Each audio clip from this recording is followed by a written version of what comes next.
Topic is business ventures, which is avenues of acquiring a business. This is a grade 11 topic, so guys, I'm going to explain as far as possible. I'm gonna make sure that you guys understand the topic by the end of the video. So yeah, without wasting any time, let me begin. I'm gonna start with the terms and definitions. Royalties. Payments made to the franchisor by the franchisee based on the turnover of the business. Vendor, a person or a business to whom a function is outsourced. Franchising, when a person or a business gives another business or a person the right to sell the same goods or services subject to certain criteria or regulations. Franchisee, individual who purchases the right to use the trademark or business model. Franchiser, individual who sells the right of the trademark or business model to return to the franchise royalty fee.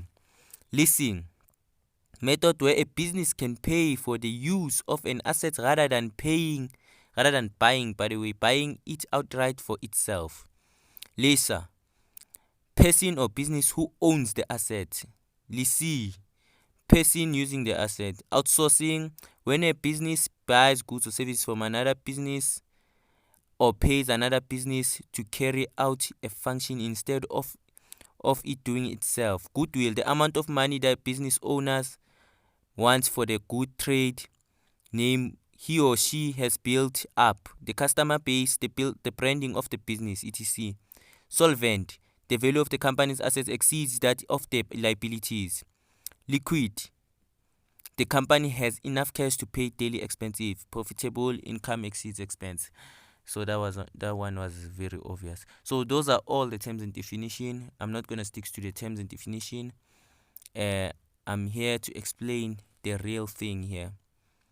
Number 1, reasons why entrepreneurs may decide to purchase an existing business. Easier to raise finance if the business has a good history. So buying an existing business, like for example, it's buying KFC. So obviously when you buy KFC, it's easy for people to go and buy your meat than just creating a new business with your name. It's very difficult because KFC has history. It already has history. People will support it no matter what. Immediate cash flow, as there are already established customers. There are already customers. There are already people who love KFC. As for example, me personally, I prefer KFC over anything, over pizza. So I would just buy, if I see a KFC store, I will buy KFC, especially when I'm hungry. Market research has already been done and there is established customer base. Distribution, supply links, staff network is already established. Types of avenues of acquiring businesses. Franchising. Meaning of franchising. Franchising refers to purchase of business idea. The entrepreneur will obtain premises and the right to offer the same products or services with specific rules and regulations as per the agreement. Franchising is the practice of using another person's business model, and it can be seen both as a marketing and distribution. Franchising involves two parties. Franchisor, the person who sells the right to trade in products and services. Franchisee, the person who purchases the right to reproduce the idea by offering the same products. As I've explained in the beginning, that franchising is buying a business that already exists. You're actually buying an idea. I will put it in that way. You buy an idea and you're gonna sell the products that are already being sold by another business. Like buying KFC, you're buying an idea. It's not your idea. That's not your idea. You're buying an idea and you start your KFC there, and people will support it because they are loyal customers of KFC and it already has history. Example of a franchise: McDonald's, KFC, fish and chips, food lovers, and filling stations. Advantages and disadvantages of franchising. Advantages of franchising: it allows businesses to buy a well-known brand with guaranteed sales and good return. As I've said, it already has history. So you can underline here: guarantees, sales, and good return. And purchasing a franchisee is cheaper than starting a new business. Starting a new business is difficult because there are ups and downs. Sometimes you end up failing and you need to start a new one. And yeah, it's actually difficult. Franchising reduces long-term financial risk. A business is based on a proven idea, and the product and service are tried and tested. So you can underline long-term financial risk and proven idea, and the products and service are tried and tested, and it's cheaper. You can underline cheap. That will help you remember the advantages of franchising. Disadvantages of franchising: acquiring a franchise can be expensive initially layout. Sometimes it's expensive. For example, I've been making an example about KFC. KFC franchise, depending on your location, is worth 2 million. So yeah, there are often restrictions in agreement in terms and how the business should be operated. That simply means you cannot do whatever you want. Many creative entrepreneurs feel limited as how much they can grow or expand their ideas. One poorly performing outlet may risk the reputation of the entire franchise. So one mistake, it may risk the reputation of the entire franchise. If you make something that's bad for the franchise, it will affect the whole franchise. Contractual implications of franchising. The franchisor and franchisee must sign a franchise agreement which is legally binding on both parties. The agreement must cover the following aspects: confidential clause, tax requirements, disclosure, document, settlement dispute, how to sell and transfer the franchise, total investment, and other. Outsourcing. Meaning of outsourcing. Outsourcing is when a business buys goods or services from another business to do the job instead of the business performing the function themselves. So you actually giving your job to somebody else to perform it as a business. Example of outsourcing: IT outsourcing, legal outsourcing, security, cleaning, recruitment, transport. Advantage and disadvantage of outsourcing. Advantage of outsourcing: outsourcing allows the business to focus on important business activities rather than support activities. A business has access to resources and equipment for the specific functions. The production team is often shortened and quality is often improved because specialists are performing the function for the business. A company is able to reduce costs of outsourcing can lead to a decrease in staff remuneration, control, and operating costs, because we are outsourcing everything to another business, like transporting goods. Someone who transport goods is another business, like I don't know, you guys know the business called FedEx, which delivers products. Let's say we work hand in hand with them. They will deliver products for us. Yes, we're gonna pay them, but we are no longer have staff that we have to pay monthly, like pay higher salary for them because they have to deliver products, things like that. We have to fire them, obviously, because we are working hand in hand with FedEx.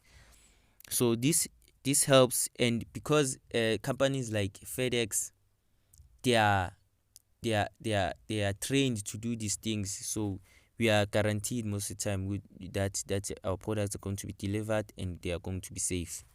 So that's quality, by the way. Disadvantage of outsourcing: risk of losing sensitive data and the loss of confidential. Risks such as bankruptcy and financial loss cannot be controlled. Lack of organizational learning and innovative capacity. Managing outsource provider could be more difficult than managing employees. That alone says that managing outsource, it could be more difficult than managing employees.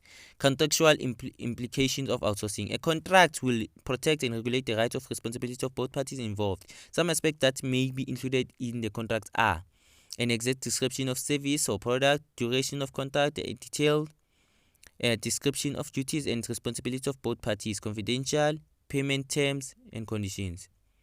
Leasing. Meaning of leasing: leasing is a method whereby a business pays for use of an asset, equipment, land, or material. The person who owns the asset is known as a leaser. The leasee is a person who uses the asset. So examples of leasing: office equipment, vehicles, trailer, machines, cloth renting. So outsourcing is what? It's giving your job to another business. You can just store that in your mind so that you can remember everything. It's like giving your responsibility to another business to do it for you. But leasing is actually paying to use, for example, like land, things like that. You pay to use your land. Yeah, let's say you wanna run something like the things like that in umzwing. You just like a carnival city racing cars or things. You're gonna do it for kids, things like that. Sorry for using isiZulu, but English is challenging, guys. So yeah, it's racing cars, things like that. You borrow the land and you just put on your racing cars, and kids will pay to race cars there. Then yeah, we make a profit using those things. Or even using a vehicle. You wanna deliver some products and you don't have trucks. You just borrow the truck there and pay the leaser, and you deliver your products. Advantages of leasing for the leaser. Leasing improves the cash flow of the business. Leasing is regarded as an expense for the leasee and is therefore not regarded as a debt. A leaser receives a continual rental payment income. You see, a leaser receives a rental income. As we rent your car, as you rent their car, we must pay them, so they will receive an income. The leaser can get a quantity discount by buying goods in bulk and supply various leases, and a leaser receives a continual rental income. Disadvantage of leasing: a leasee does not own the asset. The leaser has control over the financial obligation of the leasee. Some leases require leasee to maintain and repair the assets. As you are borrowing your car, if it happens that it breaks down or something like that, you are responsible of repairing. A large amount of money is spent on the asset every month, the total of which is a lot more than what the asset is worth. Contractual implication of leasing: the leasing agreement will be indicated whether the leasee becomes owner of an asset after the leasing period for a fee or not. Names of the parties entering the leasing agreement contract. These following details must be stated on the leasing agreement, by the way. Duration and period of the lease, detailed description of what is being leased, and condition of renewal. So guys, this is a short topic, and you could find things like case study here. You could find case study, so be prepared. You must know these things. What leasing and outsourcing and franchising is talking about is actually easy, guys. Franchising is buying an idea. Outsourcing is actually giving your job to somebody else. Leasing is borrowing something and paying rent. Now you got it. It's very easy. I've said it without even reading it or trying to cram it or something like that. So guys, this is one of the easiest topic of business studies. So if you want more topics, go check on my playlist and click the link below and check the playlist of business studies grade 11. Then you find those topics. So subscribe for future videos. So even in grade 12, I got videos. So, and I'll be releasing more videos for grade 12. So subscribe for you and for next year. Yes.